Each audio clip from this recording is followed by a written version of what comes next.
গিয়ে বলবে যে বৌদি 500 টাকা রাখো, বিজেপিকে চুপচাপ পদ্ম ফুলে বুঝেছো, এরম বলবেন। আপনি কি বলবেন? বলবেন আমি মাসেও কেন, আমাকে মাসে মাসে মমতা দিয়ে 1000 টাকা দেয়, বাড়ি চলে যা, এরম বলবেন।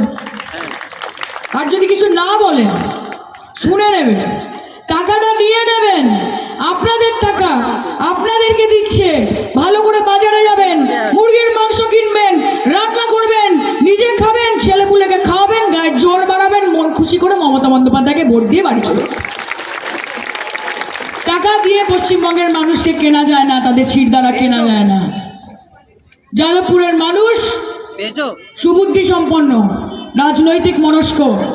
আমরা জানি দেশের ভালো দশের ভালো কাকে বলে। আমরা বলি চিত্ত যথা ভয় শূন্য, উচ্চ যথা শির। চিত্ত ভয় শূন্য হবে, মাথা উঁচু থাকবে এবং মাথা নত করে দুয়ারে দুয়ারে গিয়ে আপনাদেরকে পরিষেবা দেব, তার জন্য আমরা অঙ্গীকারবদ্ধ। যদি বিজেপিকে ভোট দাও, আগামী দিনে তোমাদের বাড়ির সন্তানরা কিন্তু ভুক্তভোগী হবে। আমি এই মঞ্চ থেকে আজকে এই কথা বলে দিলাম। আমাদের পাশে থাকুন। আপনাদের সাংসদ হিসেবে আপনাদের আশীর্বাদ পেয়ে যদি আমি নির্বাচিত হতে পারি, আপনাদের যাবতীয় দাবি দাওয়া কিভাবে দিল্লিতে গিয়ে ছিনিয়ে আনতে হয় সায়নী ঘোষের জানা আছে, সায়নী ঘোষের জানা আছে। এরা পেয়ে বসেছে ভীষণ, হিসাব হবে সবকিছুর।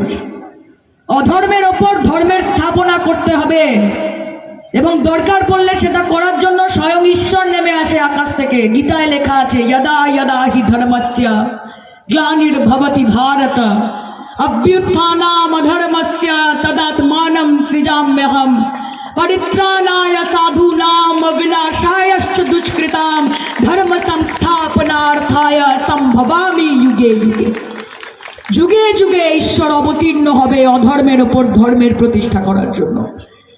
এবং মোদিবাবু বুঝে গেছেন যে ওনারে বধিবে যে কালীঘাটের টালির চালে বাড়ি ছেসে। খেলা হবে, হবে তো? বলো তো জোরে মা, খেলা হবে। হাত তুলে বলো আমার মায়েরা, খেলা হবে। হ্যাঁ, তোমরা কেন মার দিচ্ছ? হ্যাঁ বয়েস, খেলা হবে, খেলা হবে, এই মাটিতে খেলা হবে। শুধু একবার বলো তুমি যে আমার, তুমি যে। আর ভোট মেটে যাওয়ার পরে তোমরা বলো রাস্তায় ঘুরে ঘুরে, কোথা কোথা খুঁজেছি তোমার তুমি জানো। ঠিক না? কি হাসি বৌদি, মানে 2 মাস ধরে রাখতে পারছে না মুখ।